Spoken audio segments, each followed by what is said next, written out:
having my class, let me remind you that please turn off your phone and then avoid speaking to your classmates. Okay?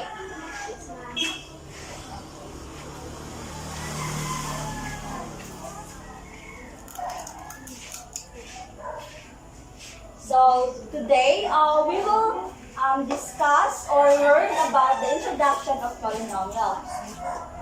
So here is our learning objectives. So at the end of the lessons, you students must first identify the polynomial. Second, determine the description of the polynomial. Third, classify the types of polynomial. So these three are your learning objectives. So before we'll have our proper discussion, let's have first activity. So this activity is entitled Unscramble Me. So what we're gonna do is to arrange the scrambled letters. So are you ready na? Yeah. Okay. So this one, what do you think is this word? Polynomial. Yeah, polynomial. Very good. Next, this one. How about this one? Monomial. Oh, you're so bright. This one. Binomial. Binomial. Very good. This one. Degree. This one. Coefficient. This one. Poetry? No, it's not poetry. What do you think this one?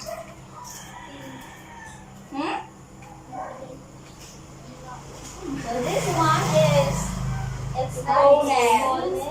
Yeah, that one is exponent. So great job, class. So you know what?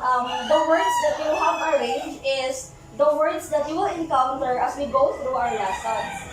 So let's start our lesson. So our lesson today is about polynomial. So let us define first what is polynomial. So polynomial, Mary was everybody to please read.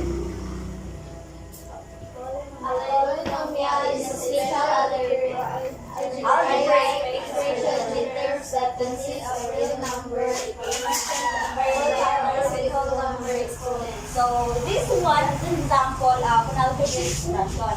So we have made a 5 and 2. So 5 and 2 is called as coefficient or the numerical coefficient. And then here the x and the y or the letters is called the variables. And then here 2 is called the exponent. So this y is called as the variable. So the exponent of y is 1. It has 1 here at the top. Okay? So yeah, it's imaginary, but still it has 1 there. And then you will call this one as term, and then term. So term is being separated by a operation, which is the plus, minus, times, divide. Yeah. So it is not polynomial if its exponent of the variable are negative integer. For example here, we have here x to the power of negative 2. The exponent here is negative 2. So if the exponent of variable is negative, then you can say it is not a polynomial. And second, it does have the variable in the denominator. For example, we have here the 1 over x. So why is it, ma'am, dili siya polynomial? Because if we convert or transform the 1 over x into exponential form, we will have x to the power of negative 1 na. And third, it don't have a variable inside the radical sign. So this one's part of x. So if you write this one into exponential form, we have here x to the power of 1 half. Take note that it said in the definition that it is polynomial if its exponent is real numbers or whole number or counting numbers like 0, 1, 2, 3, 4, and so on. Okay? Do you have any questions so far? No. Okay, let's proceed. So we have here an example. So where do you think is the polynomial and not polynomial? May I request anyone who will answer? Where do you think of the two choices or two examples is the polynomial? This one, the left side or in the right side? Where do you think? This one is the polynomial? Yeah, very good. So this one is the polynomial. Again, because the exponent here is 0, 1, and 2. No? 3, 1, 2.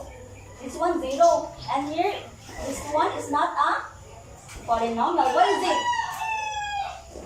What is it? Yeah, because its exponent is negative. And we have here, the rule number 2, it's not polynomial if the variable is a denominator. So we have here the denominator. In this one, it's stated in the rule number 1, diba, na it must not be negative the exponent. Okay, gets?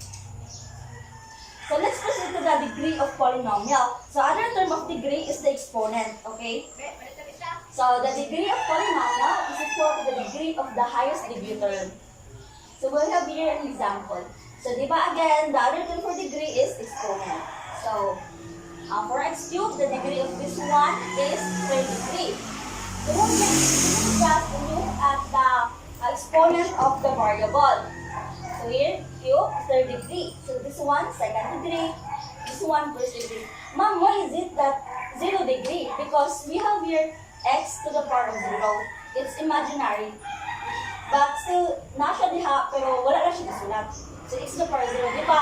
In rule in mathematics, any number raised to the 0 is equivalent to 1. So useless yapon if mag-write ka diha of x to the power of 0. Because we know that the value of x to the power of 0 is equal to 1. Okay? You have any questions? Wala. So, degree of polynomial. So, we have here an example. So, what do you think is the degree of 3x squared? 2. 2, very good. Next, what do you think is the degree of 2x? 1. Okay. For 9, what do you think? 0. 0. Then 4x cubed and y? 4. You have 0 siya because it's the power of 0 equals. So 4, why is it 4? Because the exponent of x is 3, the exponent of y is 1, and you will just add the 2. So 3 plus 1 equals 4. So here, 11. Why is it 11? Very good. You will just add the 3 and the 8. That's 11. So now let's proceed to the types of polynomial. So in terms of the number of terms. So we have here 4. First, monomial. Diba when we say monomial means mono. Mono means 1. Diba 1 is a mono. That's why 1 term. So we have 1 term, 1 term, 1 term. And the second, binomial. Diba bi means 2. So bi, 2 terms. So we have 1 term and 1 term. Okay. Diba 2 terms na pala siya. The next, trinomials from the word tri means 3. So we have here 3. 3. One term, second term, third term. So 3 terms. The next polynomial. So polynomials means many terms. Okay. More than 3. So like what if ma'am there are 5 terms? What do you call that one? So still you will call that one as polynomial. What if there will be 100 terms ma'am? Then still it is called as polynomial. So we have here this one. What do you think this one? Okay, monomial because it has 1 term. That one. Binomial because 2 terms. That one. Polynomial, what is it? 1, 2, 3, and 4. Next. Monomial, very good. So now, do you have any questions about in terms of the degree or the number of terms? Na? Nakagets na mo ba mo na ang answer? Okay. Let's proceed to the in terms of the number of degrees. So, degree. So, di ba kanina based on the number of terms, now we will base on the number of the degree or the exponent. So, degree 0, constant is, it is in the degree of 0. So, this one, degree of 1. So, di ba, when you say degree, we'll just look at the exponent of the variable. So, what's the variable? here, x plus 8, diba the variable here is the x? Diba? Variable is the letter, so x. So, what is the exponent of x? 1. That's why linear. Basta degree 1, it is called as linear. Second, basta degree 2 squared, it is called as quadratic. Remember that one. Basta quadratic means degree 2. Means if degree 1 means linear, di ba? It was line, di ba? Line, nga ang line. So, pasabot, linear lang siya, 1 lang siya na degree. Pero kung nung quadratic degree 2, muna siyang square na. Kaya ang graph sa squared is gaano na siya, o. Ana siya, or ana. Something is U. Either yung nga pa ana, yung nga pa down, or yung pa kilid, or yung pa ingana. Ano siya. And then, next is the cubic. Di ba? Word cubic. Cube means 3. So, degree 3.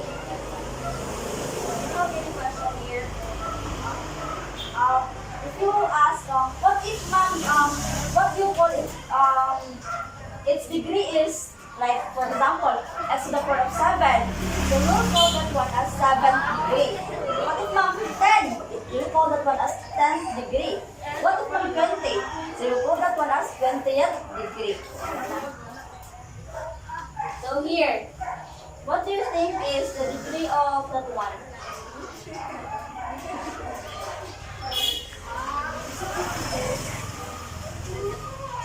Degree, because again, basta constant, 0 degree. Because we have here x to the power 0, di ba? Imaginary. Kasi x to the power 0, is constant. So, constant has a 0 degree. Next. 7. No, 7 to 7 degree. Next, what's the answer? Here. Diba, you will classify the degree. So you will just look at the biggest degree, biggest exponent. 5. So 5, diba? 5. So another term for fifth degree is called as quintic. Quintic ang tawag sa classifier. And next, what do you call that one? What's the degree? 2, or what's the other term for 2 degree? Quadratic. Very good. So, any questions? From the classification of the polynomial on how to identify if it's polynomial or not, until classification of the in terms of degree, wala mga to, monomial, binomial,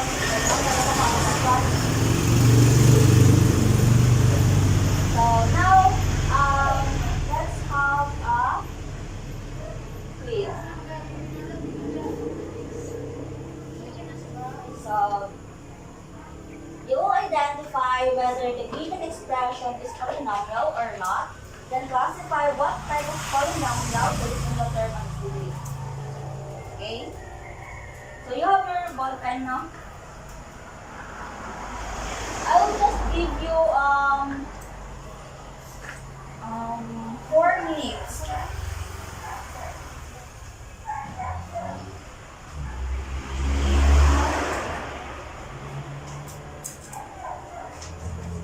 Basta ganito, basta polynomial gani.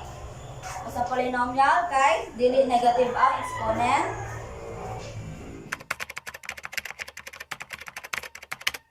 So, for your assignment, read in advance on operations and polynomial, addition, subtraction, multiplication, and division. So, that's your assignment, ha?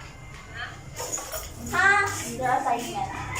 So, again, so remember, rain more, water more. Therefore, do not worry about tomorrow, for tomorrow will worry about itself. Each day has enough trouble on its own. So thank you, class. So for our closing prayer, may I request everybody to please stand.